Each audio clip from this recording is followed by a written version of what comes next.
This program is presented by University of California Television. Like what you learn? Visit our website or follow us on Facebook and Twitter to keep up with the latest UCTV programs.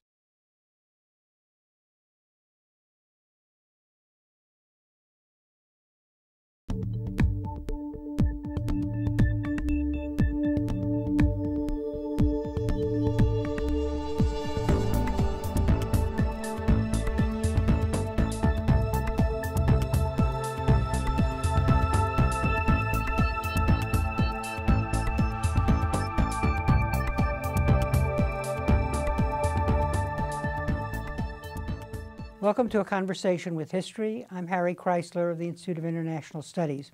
Our guest today is Shashi Tharoor, who is an author, politician, and former civil servant. Currently, he is a member of the Indian Parliament representing Trivandrum, and he is chairman of the Parliamentary Standing Committee on External Affairs. He previously served as Minister of State for Human Resource Development and Minister of State for External Affairs in the Government of India. During his three-decade-long career at the United Nations, he held many roles, rising to be the Undersecretary General during Kofi Annan's leadership of the organization. Dr. Tharoor is also an award-winning author of 15 books about fiction as well as nonfiction. Shashi, welcome back to Berkeley. Thank you. Very good to be with you again, Harry. 17 years later. Yes, yes, time is passing. Let's talk first about looking back at your work at the UN. You served as a peacemaker, a refugee worker, and an administrator at the highest levels, including serving as Undersecretary General. What did you learn in navigating those different positions? Well, I learned a number of things, and of course one learns different lessons from different tasks one undertakes. I think refugee work, I realized, was immensely satisfying at a personal level because you were dealing with real human beings whose problems you actually had a role in resolving. I was able to put my head to the pillow at night, frequently feeling that things I'd done during the day had made a difference to real human beings' lives. There are generations have grown up now, American or Canadian or French or whatever, who would not have been eligible for that status if I hadn't successfully persuaded some governments to take them, or if my office had not functioned effectively in ensuring their rescue at sea went smoothly, they were allowed to disembark, and so on and so forth. So that kind of work had its own satisfactions. Whereas if you look at something like peacekeeping work, when I was handling the Yugoslav civil wars, the multiple ones, there was a very different kind of feeling because you knew you could spend 18-hour days, and very frequently did spend 18-hour days at the office or in the field, but the blood would continue to flow. And you can't really speak of it as being satisfying when human tragedy is unfolding, except for the satisfaction of knowing that things would have been worse if the UN hadn't been there. But at the end of the day, there is this intangible satisfaction of feeling you've left your smudgy thumbprints on the footnotes of the pages of history by being involved with some of the great events of your time. And as for the administrative tasks and the messaging of the United Nations, which were my responsibilities under Secretary General of what was then the UN's largest department and one which I had to reform and trim and economize on, I learned a great deal about the whole processes of management, budgeting, and human personnel relations, because you basically had to motivate people who had been fairly demotivated before that and get them excited about the mission. And at the end of the day, I feel that in some ways that, which seems the least glamorous of the exciting things that I was able to do in my career, was in some ways the most satisfying and rewarding because I was able to shape an institution, motivate individuals, and put initiatives out on the ground that actually hadn't been tried before. Now you are a member of Parliament, of the Indian Parliament. You represent a rural district. It's still the capital of the state of Kerala, but it's only about 34% urban. I have large swathes of rural areas attached to it. And so compare this current role to that previous role. This is more of what Lyndon Johnson used to call pressing the flesh? Very much. And it's a completely different role, Harry. There's nothing in common. First of all my functions involved a certain amount of executive responsibility, whereas this is a representational position. And executive responsibility only comes when you're appointed to government.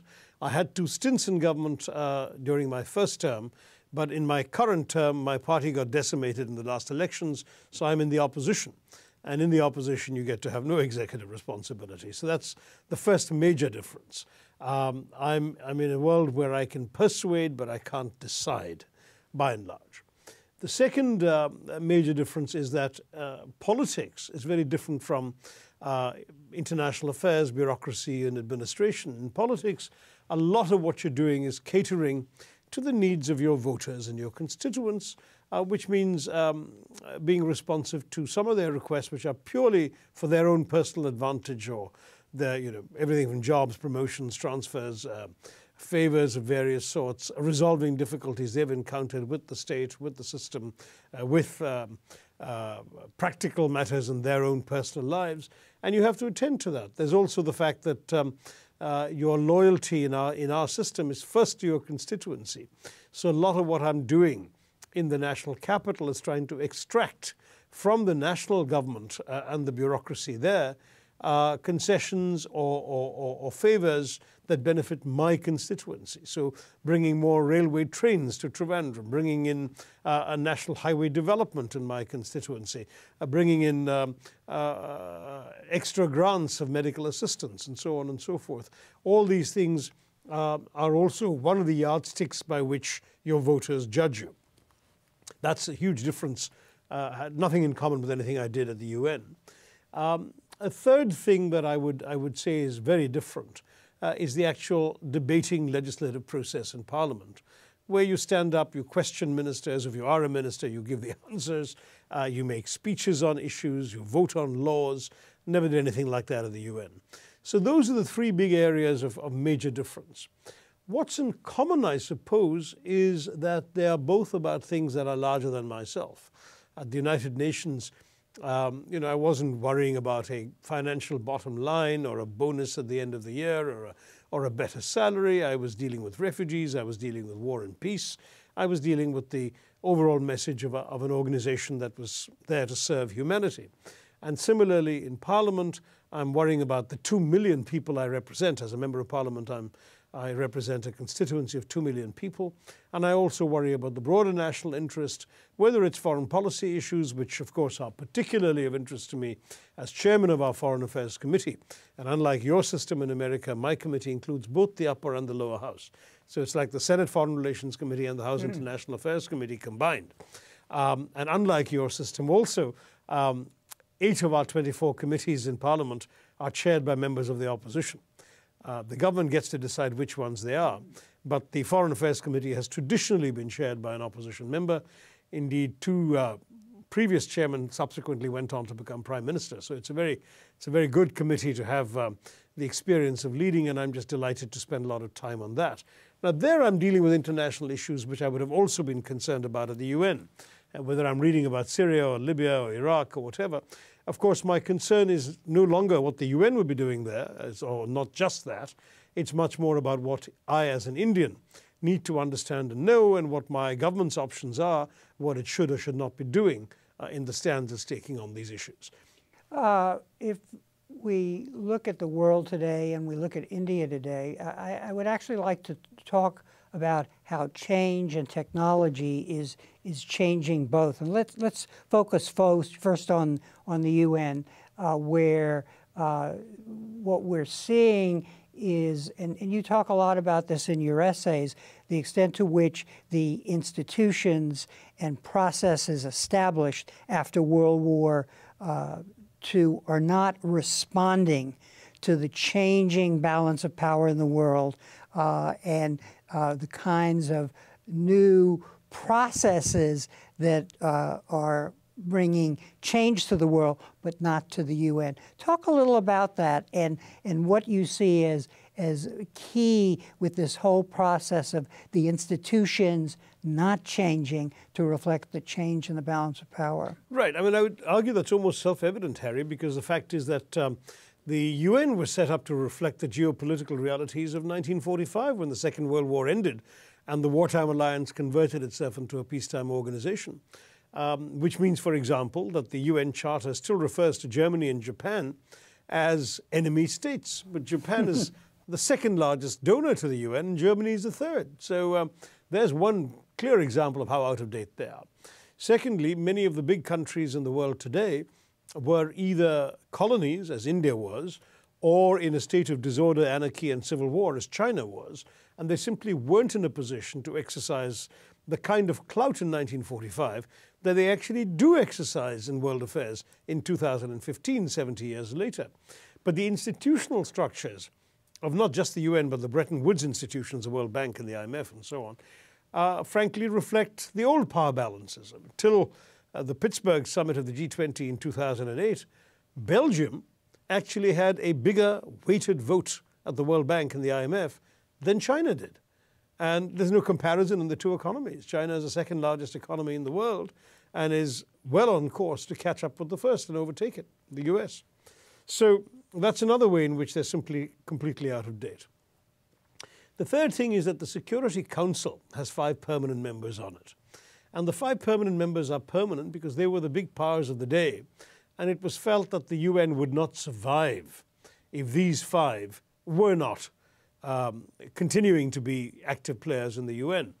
And therefore, they were given the great sort of incentive, the great carrot of having a veto over world affairs, which meant that they could stay on in the UN whatever happened, knowing full well that nothing could happen at or through the UN that would fundamentally affect something they cared strongly enough about to veto. So that made sense for the first few decades, certainly. But now you've got countries that exercise a veto who are in the Security Council permanently, whereas there are countries far more significant than them in terms of GDP, population, military strength, and indispensability to world affairs, who are simply not at the high table of the Security Council. They simply weren't members. Germany and Japan are obvious examples of that. So is India in Asia, so is Brazil in Latin America, so arguably are Nigeria and South Africa in Africa, and so on.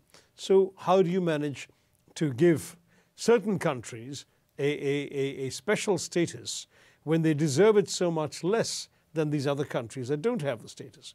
So all of these questions, I must say, fundamentally cast doubt upon the continued geopolitical relevance of the institution. I say this with some regret because I'm a UN lifer. I spent 29 years in the UN service.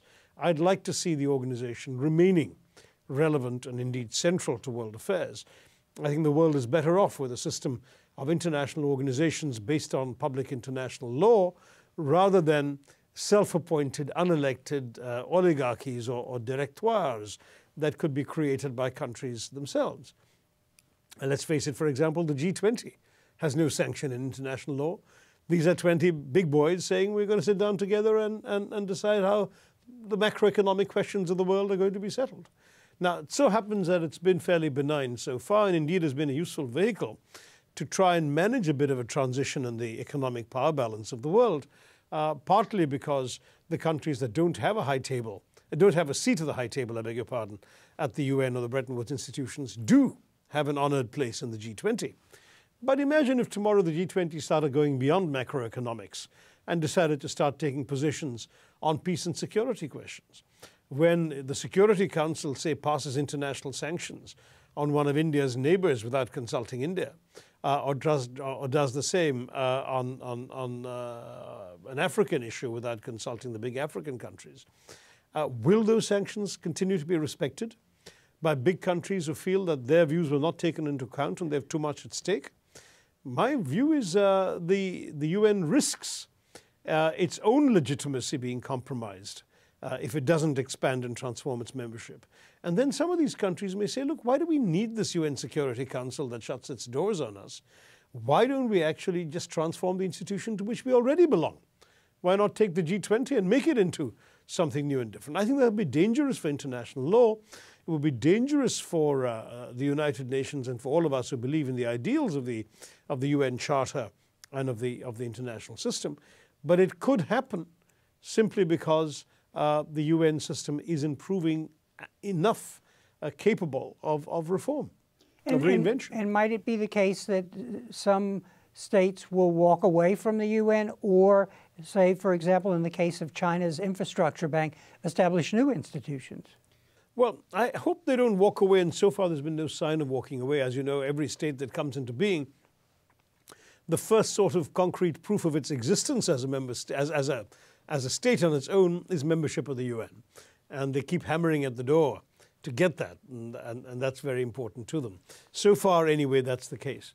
But yes, sometimes, as you saw with the Chinese and indeed the Asians, because the BRICS Bank has also come into being, is the feeling that, look, if you're not going to give us a level playing field, we'll just go and play somewhere else. And that, I'm afraid, is something which is not particularly healthy for the existing institutions. Look, we already know that all projections are indicating that by 2040, the BRICS countries collectively will have a larger GDP than the original G7 countries.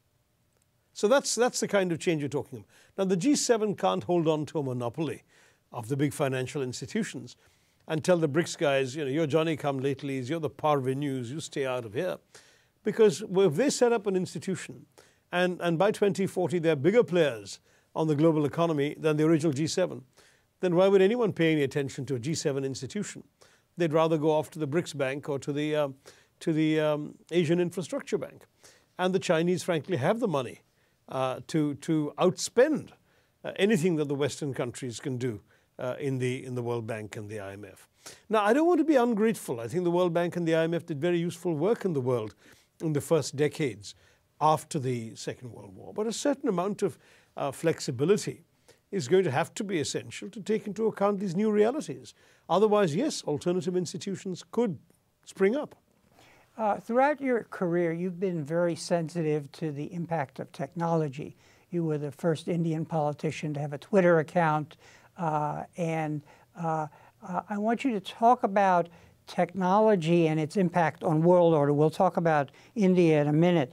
And you in your writings, and we all are aware of the way globalization is on the one hand bringing us together, but on the other hand, bringing us apart. And we're seeing a lot of the misuse of technology by non-governmental organizations like ISIS. So lay out for us the positive element with regard to world order of this communications technology, but there's also the impact of the negative elements. That's right. I mean, you know, technology has given us a world in which we seem to have both convergence and disruption happening at the same time.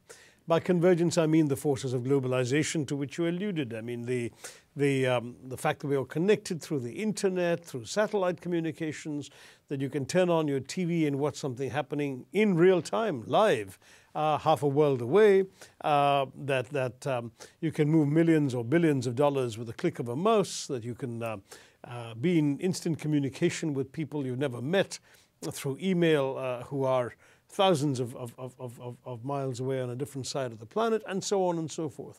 Technology has made everything easier, even to the point of communicating in a language you don't know by using a translate feature on your screen and so on. So there's a tremendously greater degree of convergence. But at the same time, some of those very same instruments of technology have been misused to divide, disrupt, and destroy. Take 9/11.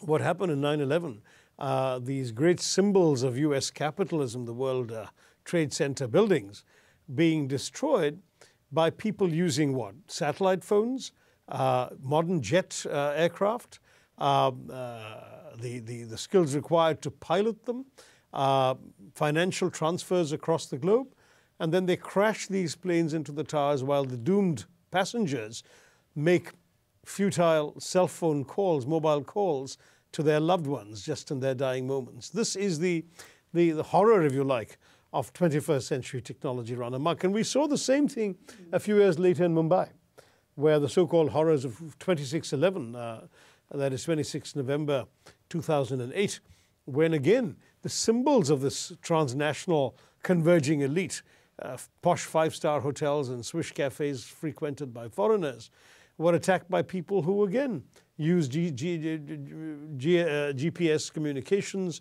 21st century weaponry, had a handler in Pakistan giving them instructions on the mobile phone while they were killing people in the hotels they'd captured in India. It was quite remarkable, the ways in which the very same instruments that we see as benign, as bringing us together, can be used to destroy us and tear us apart. And this is the era, don't forget, of people talking of a clash of civilizations, of terrorism of various sorts. And that's also been enabled by the same technologies that have enabled the good, positive, benign, and integrating influences in the world today. Have governments been slow at responding to the misuse of the technology? Because I know you believe that the technology has an important role to bring us transparency and accountability when they're used properly. So why have governments lost, apparently, the initiative in dealing with these dark forces? Well, I'll tell you, Harry, it's a difficult task for democracies anyway. I mean, we are the targets for the most part of the terrorists. It's democracies they're trying to attack. And the truth is that if we start curbing the freedoms that our own people value and cherish, freedoms that make our societies what they are, freedoms that help preserve the political structures that we build ourselves on, then, to be honest, we are letting them win anyway. So if you say have governments been slow to respond, if you mean cracking down on the use of technology, controlling the internet and so on, it seems to me we would be really giving them a victory for their evil view of the world. So the challenge is going to be, how do you respond to them effectively while preserving the freedoms, the openness, the liberties that your people cherish, and they're your voters too, so you're accountable to them. And there, I think, we need to have much more international cooperation. There's got to be tremendous amounts of exchange of information sharing amongst the democracies that are threatened by these phenomena. There's got to be willingness to tolerate a certain amount of interceptions and so on of information and communications coming from people who have nasty agendas of their own. But they cannot be, it seems to me, recourse to actually curbing the spread and growth and development of technology, because that would be self-defeating. We'd be shooting ourselves in the foot. On the positive side, you see the new technology as a central element of development for a country like India. Talk a little about you, as I mentioned, were a leader in using it in your political role to inform voters, to be transparent about what you were doing in your various roles as a member of parliament or chairman of a committee. Yes, well, I was, and it, on the one hand, the New York Times called me the Twitter king of India or something, and on the other hand, it got me into an awful lot of trouble with people who were still very resistant in our political establishment to this kind of transparentness and openness. Mind you, I turned out to be right, because everybody, including the current Prime Minister, followed my example, and they're doing very well on Twitter thereafter. And it's not just Twitter, it's Facebook, it's the entire phenomenon of social media being ways of reaching out to voters. And it's going to keep growing in a democracy like India's, because right now the internet penetration rate is inadequate. I mean, about 12% of the population have access to desktops or laptops or internet cafes. Another 18% are going onto the internet on their smartphones. So about 30% of the population is all we have going on the internet. But as smartphones become cheaper and more affordable, and we go from 3G to 4G and broadband connectivity even in our rural areas, so that the average poor person who currently has a phone that basically makes calls and doesn't do much net surfing, if that person is able to go on the internet, then you'll suddenly have 1 billion Indian people on social media. And believe me, that's going to be transformative of our democracy. But that's one aspect of it. There's also all the extremely useful things happening in the development front because of the existence of technology. There's, for example, I met a vet in a rural area who had difficulty delivering a calf that was in a, God knows, a breech position or something, and was able to get advice from a vet in the nearest town. He was too far to come. entirely on the basis of mobile phone guidance. We've had, and I believe video images and so on. We've had examples of technology saving lives. I mean, my retweets of people's requests for emergency blood just reach a far larger audience than a normal notice in a hospital bulletin board. And I've had grateful messages from doctors about how a patient's life was saved because somebody saw my tweet and they had the right blood group and they came over and gave it. We've had technology being used for everything from medical emergencies to just daily sort of, tracking your postal service parcels, figuring out when the train, which is habitually late, is actually arriving at your station, when the garbage is going to be cleared by the municipal authorities. All sorts of things that in the old days you couldn't easily have information about. So all of this, quite frankly, is transforming daily life, even in a developing country like India. And I believe that technology is very much the key to making people's lives easier and better. Government services, we're talking about more and more e-governance now. And the more things that can be computerized, the less opportunities for corruption and malfeasance. The usual bureaucratic practice of losing a file in order to extract a bribe before you mysteriously find the file again. That sort of thing suddenly becomes more difficult when you have everything away at the click of a mouse. You have the prospects of expediting a number of routine but necessary government papers, from land registration documents to death certificates, through technology rather than through the old laborious paperwork of the past. So a number of things that are going to, I think, improve and transform governance in our society, and I'm looking forward to seeing it happen. Another hat that you've worn throughout your career is that of a novelist and a writer of nonfiction, but also of great literary works.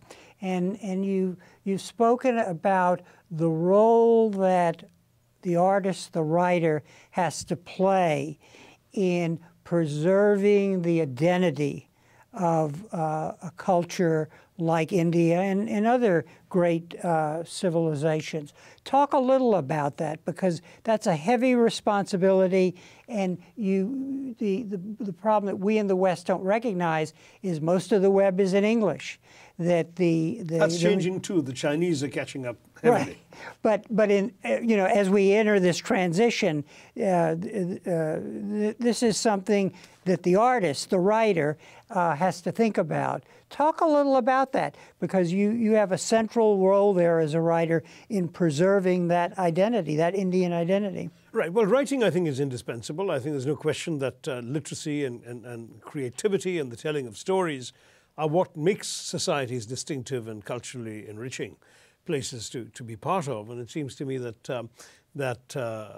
just the whole business of keeping stories alive, of communicating through your literature what matters in your society, who you are, what you want to be, what you're in the process of becoming.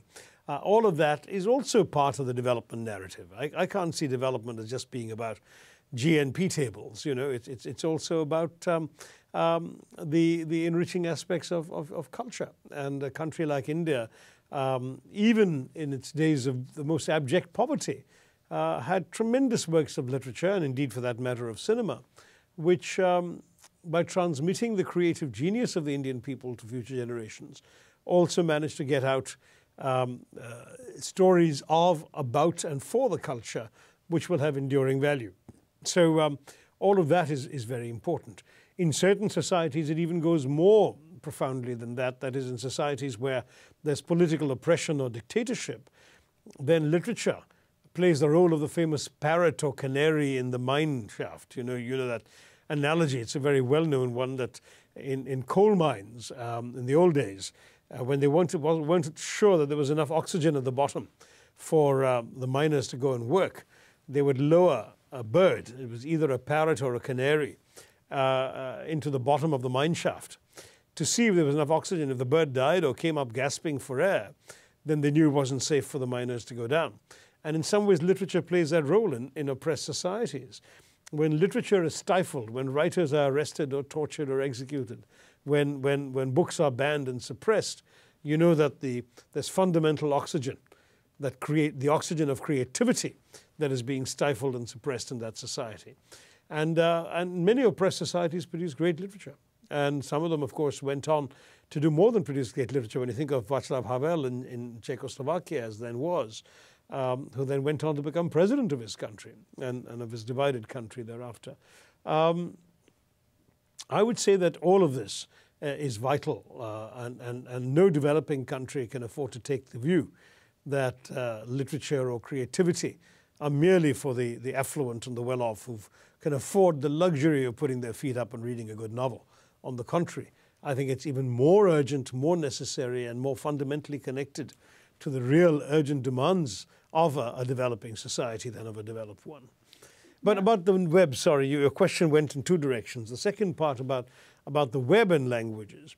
The web, of course, is not a place for literature very much, though I know there are some people who read fiction off the web. I wouldn't do it myself. But what the web is doing is certainly making information accessible in quite astonishing ways. As somebody who always did his own research for his own writing, my nonfiction books and my columns, my life has become so much easier thanks to the web.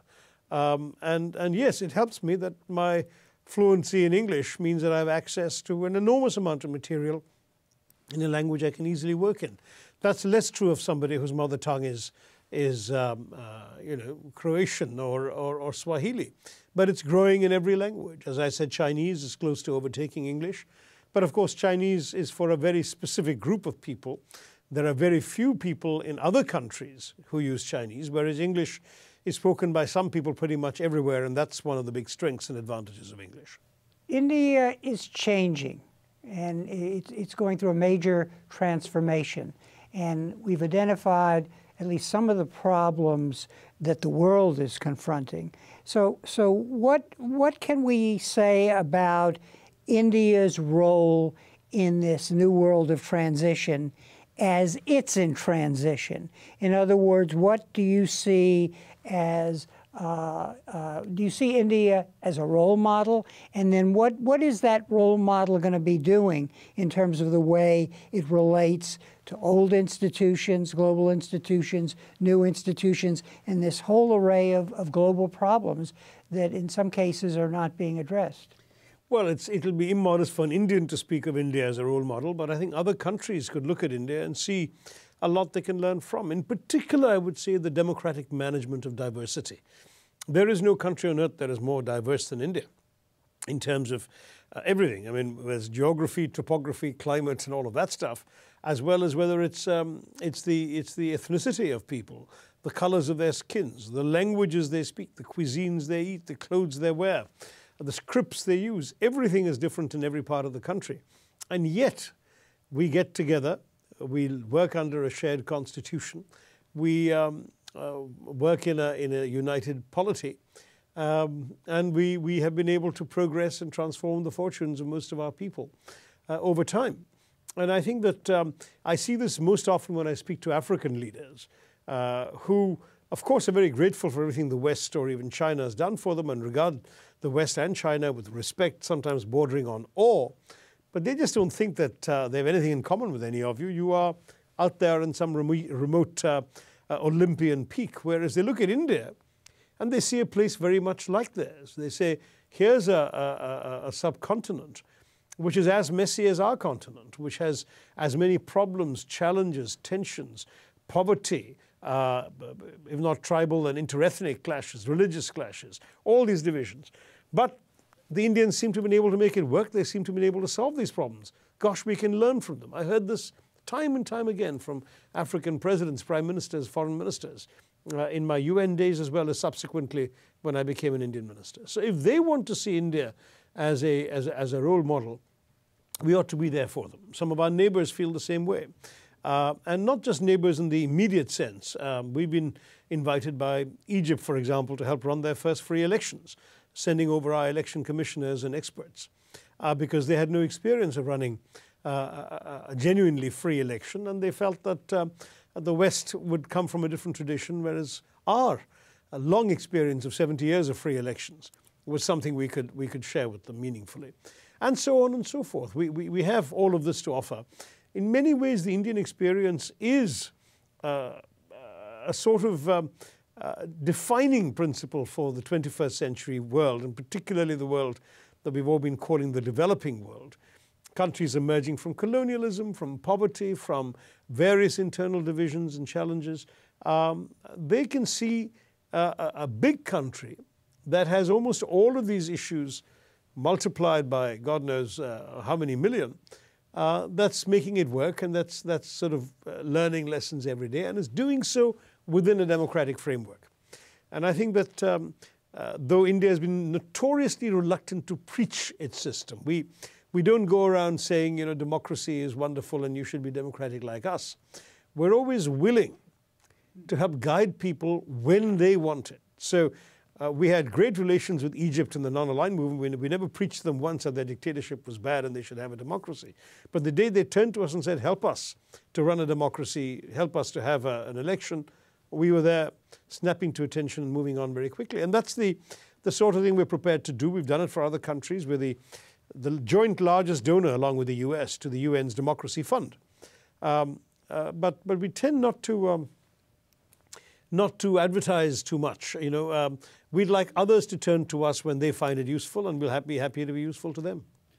India was always associated during the Cold War, which is gone now, with non-alignment. But now you're talking about multi-alignment. That's right. That is, talk a little about that, because you say there's an interface with the role that India might undertake for its own national interests. And you make the point that its main national interest, as is China, is in transforming the economy and building up the country for the development and elimination of poverty in the country. So what does multi-alignment look like, do you think, in the future? Well, multi-alignment is a reflection, first of all, as you rightly said, Harry, of the end of the Cold War. That was a binary era. It was either or, with us or against us, in the same formulation that John Foster Dulles and George W. Bush used to use. I mean, I think we're now looking at a very different world, where the metaphor is much more that of the World Wide Web, the interlinked and networked world where countries are connected to each other in various patterns and webs, some of which overlap and some of which don't, and each of which has a purpose that may be different from the other link or web connection. So to give you an example, I can give you several examples, but one that strikes me is how in my own country, the foreign minister meets every year with her counterparts in Russia and China in something called RIC. Then she adds the Brazilians and the South Africans, and they have a meeting of the BRICS.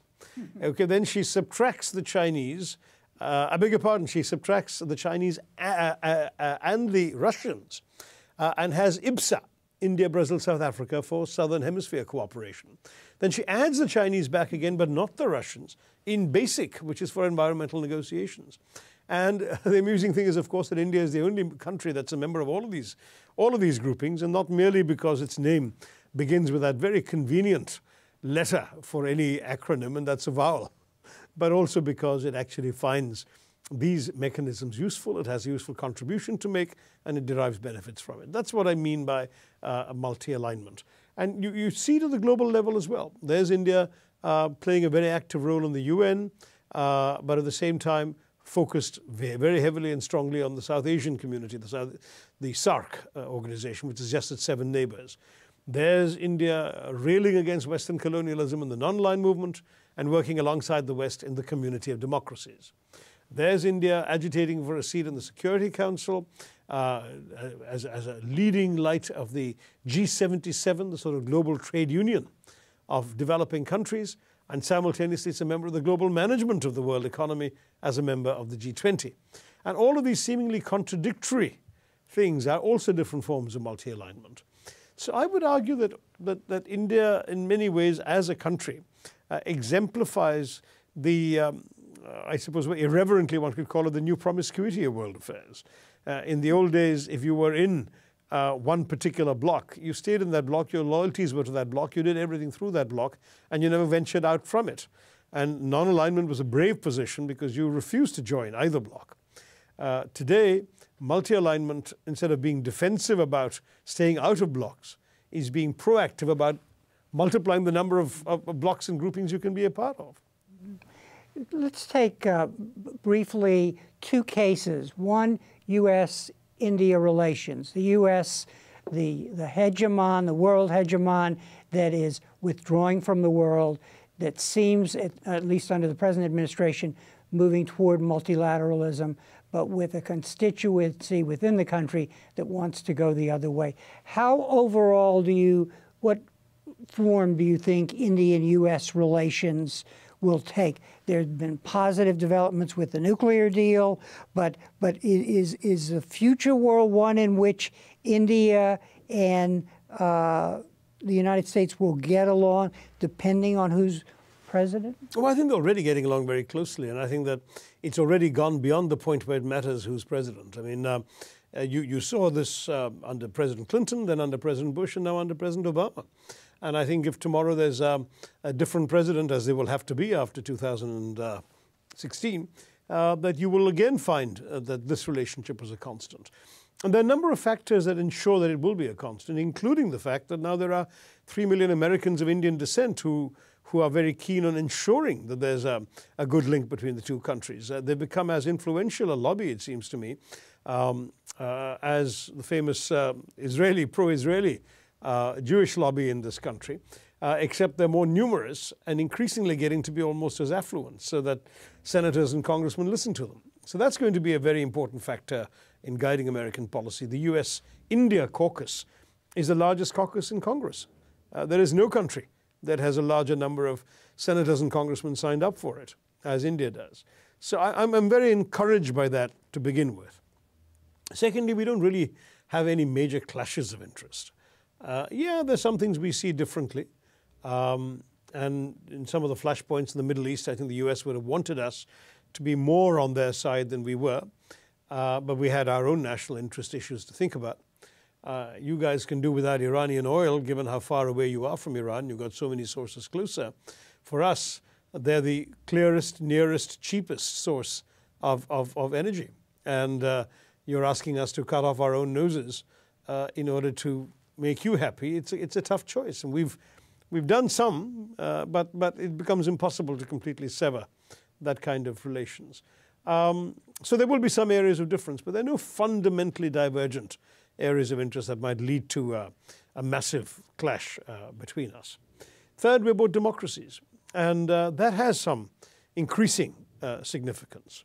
When you look at something like the geopolitics of Asia, the US finds itself much more inclined to sympathize with countries like Japan and India than it does with, say, China on something like the South China Sea, for example, or on the risk of Chinese overweening domination of some of the countries in its immediate neighborhood. So all of these things mean that the US and India have a lot that steer them in the same direction. And finally, there's economics and investment. The US is a huge investor in India, not as huge as your investments in China, but growing. And you're also one of our biggest trade partners, if not technically our biggest. If you don't count, if you do count services and don't count oil, you are our biggest trading partner. And I think that it becomes very important then for the economic benefits of the relationship to be strengthened and to grow. So all of these things together suggest to me that the US-India relationship is already and will remain a very special one, heading in the direction of the US-British relationship or the US-Israeli relationship in the course of the 21st century. We're not there yet, but I can see it happening within a generation. One final question. What about China? And here you're both emerging or emerged in economies that are going to have a great impact in the future.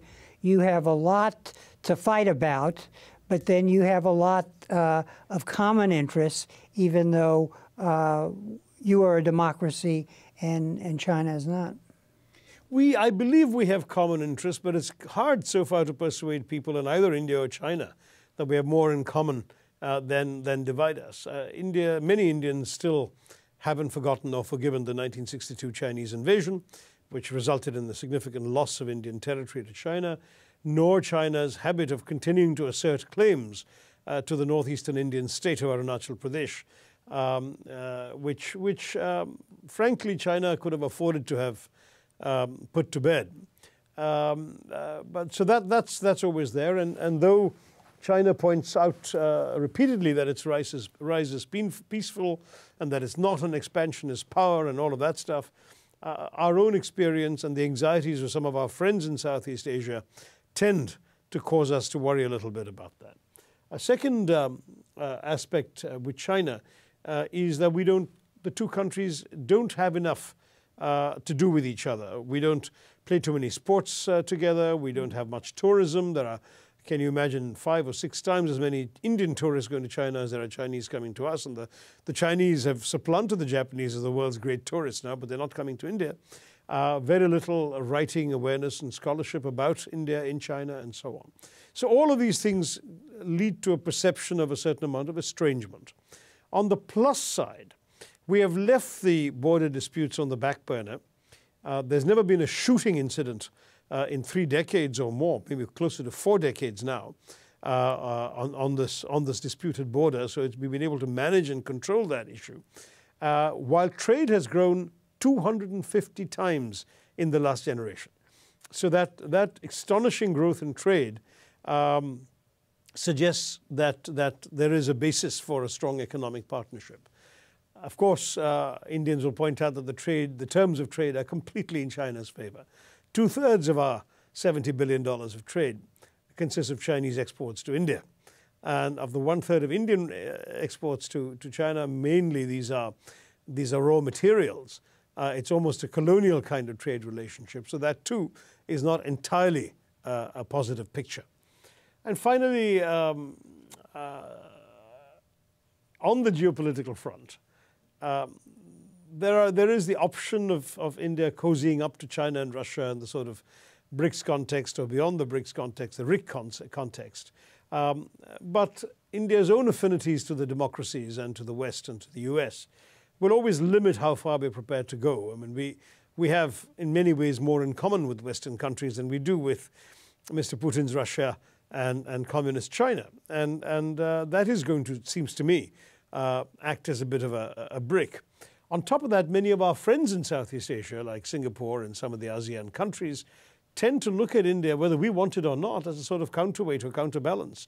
They were the ones who insisted on dragging us into the East Asian Summit as a full member, even if by no stretch of the geographical imagination can India be considered an East Asian power.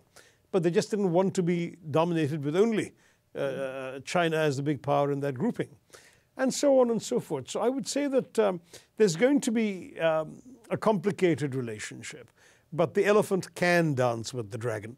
It's a question of making sure that we're not singed by the dragon's breath and that we don't step too hard on the dragon's toes.